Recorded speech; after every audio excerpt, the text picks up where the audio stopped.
आगामी स्थानिक स्वराज्य संस्थांच्या निवडणुकीच्या पार्श्वभूमीवर नाशिकमधून अनेक जे मोठे पक्षप्रवेश आहेत ते महायुतीमध्ये होताना पाहायला मिळत आहे। मात्र नाशिकमध्ये महाविकास आघाडी आणि काँग्रेस हे एकत्रितमध्ये लढणार की वेगळं लढणार या संदर्भामध्ये देखील आता काँग्रेसकडून चाचपणी सुरू झालेली आहे। या संदर्भात बोलण्यासाठी माझ्यासोबत काँग्रेसचे शहर अध्यक्ष आकाश छाजेड आहेत। दादा, खरं तर महाविकास आघाडीच्या सध्याची परिस्थिती आपण नाशिकमध्ये बघतोय। अनेक जे मोठे चेहरे आहेत महाविकास आघाडीतले तिन्ही पक्षातले ते आता महायुतीमध्ये जात आहे। काँग्रेस नेमकं काय करते?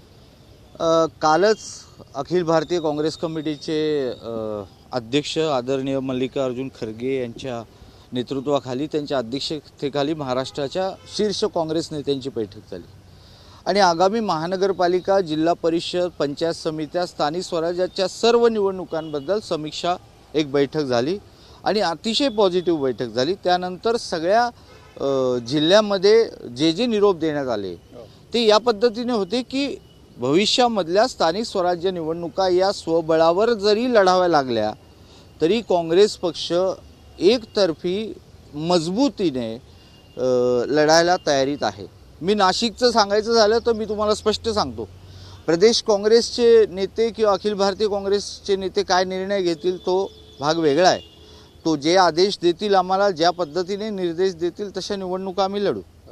परंतु ही जर वेळ आली की महाविकास आघाडी नाही झाली आणि काँग्रेस पक्षाला एकटं लढायला लागलं तर अतिशय मजबूतीने नाशिक महानगरपालिकेच्या 122 जागा लढण्याची तयारी काँग्रेस पक्षाची पूर्ण आहे। खरं तर उद्धव ठाकरेंची शिवसेना किंवा राज ठाकरे बंधू एकत्र येतात ही देखील चर्चा सुरू झालेली आहे।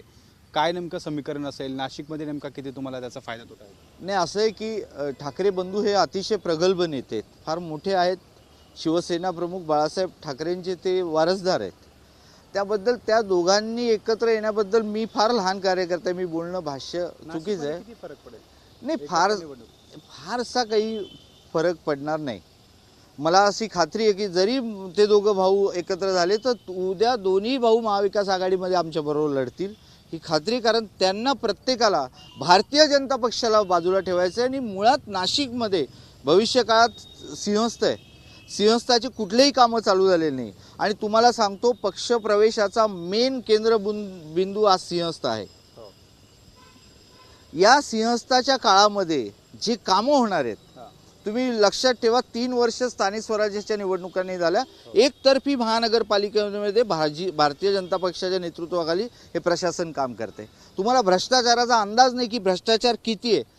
जेव्हा हे पक्षप्रवेश होत आहेत, तुम्ही बघताय नाशिकमध्ये जे पक्षप्रवेश झाले, मग ते उभाटाचे असतील, ते भाजपचे मूळ असतील, जे भाजपचे बंडखोर असतील, नंतर त्यांच्या ज्या प्रवेशाच्या चर्चा चालू आहेत त्या सर्व केंद्रबिंदू हे सिंहस्थ, कॉन्ट्रॅक्ट, टेंडर आणि अधिकारी हे सगळं मिळून हे रॅकेट आहे। हे काही कुठली पक्षनिष्ठा वगैरे यांच्यात राहिलेली नाही आहे।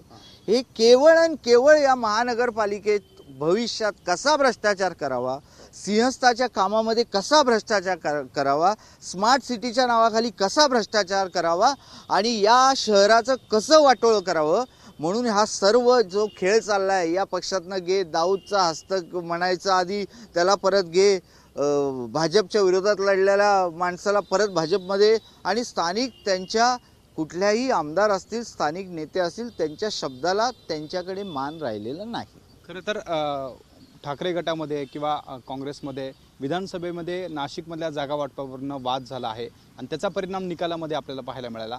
आता पालिकेच्या निवडणूक आहे, कार्यकर्त्यांच्या निवडणुका म्हणून आपण बघतोय कशा पद्धतीने कार्यकर्त्यांकडनं जे आहे ते आपल्यापर्यंत सूचना पोहोचतात। काँग्रेस पक्षाचा शहराध्यक्ष म्हणून मी तुम्हाला एक स्पष्ट सांगतो की ठीक आहे, विधानसभेची निवडणूक, लोकसभेची निवडणूक ही विचारांची लढाई होती। लोकसभेच्या निवडणुकीमध्ये एकत्रितपणे प्रामाणिक काम करून आम्ही लोकसभेला त्यांना धडा शिकवलेला आहे। विधानसभेच्या निवडणुकीच्या निकालावर आमचा काय, तुमचा काय, कुठल्या सामान्य माणसाचा विश्वास नाही, मला त्यात काही खोलवर जायचं नाही। विधानसभेच्या निवडणुकीमध्ये काय झालं, तिकीट वाटप असतील, जागा वाटप असतील, तो विषय संपलेला आहे। ही कार्यकर्त्यांची निवडणूक आहे। काँग्रेस पक्षाच्या कार्यकर्त्याला सन्मानपूर्वक जर जागा मिळाली नाही, सन्मानपूर्वक जर मान नाही मिळाला तर सर्वोपरी आम्ही आमचे अधिकार शाबूत आहे। आम्ही आमचा पक्ष कसा लढायचा आम्हाला माहिती आहे। काँग्रेस सोबळावर लढेल, 100% लढेल। उद्या पक्षाने आदेश द्यावा, 122च्या 22 जागा लढू आणि तुम्हाला एवढंही स्पष्ट करतो, जबाबदारीने सांगतो, सत्तेच्या चाव्या सुद्धा काँग्रेस पक्षाकडे असतील। नक्कीच हे होते काँग्रेसचे शहर अध्यक्ष आकाश छाजेड. येणाऱ्या स्थानिक स्वराज्य संस्थांच्या निवडणुकांमध्ये नाशिकमधून मोठे जे प्रवेश आहे ते महायुतीमध्ये होताना पाहायला मिळत आहे. मात्र एकंदरीत जर बघितलं तर नाशिक महापालिकेची निवडणूक ही श्रेयस्थ घुमवण्याच्या अनुषंगानं महत्त्वाची आहे आणि त्यासाठी आता काँग्रेस देखील कामाला लागली आहे आणि काँग्रेसने सोवळाचा देखील नारा दिल्याचं आपल्याला पाहायला मिळते. त्यामुळे आगामी काळामध्ये आता महाविकास आघाडी असेल किंवा महायुती असेल यासोबतच सर्व पक्षांकडनं आगामी निवडणुकींसाठी आता तयारी सुरू झाल्याचं आपल्याला या ठिकाणी पाहायला मिळत आहे. कॅमेरामन किरण कटारेसह शुभम बोडके, एबीपी माझा, नाशिक.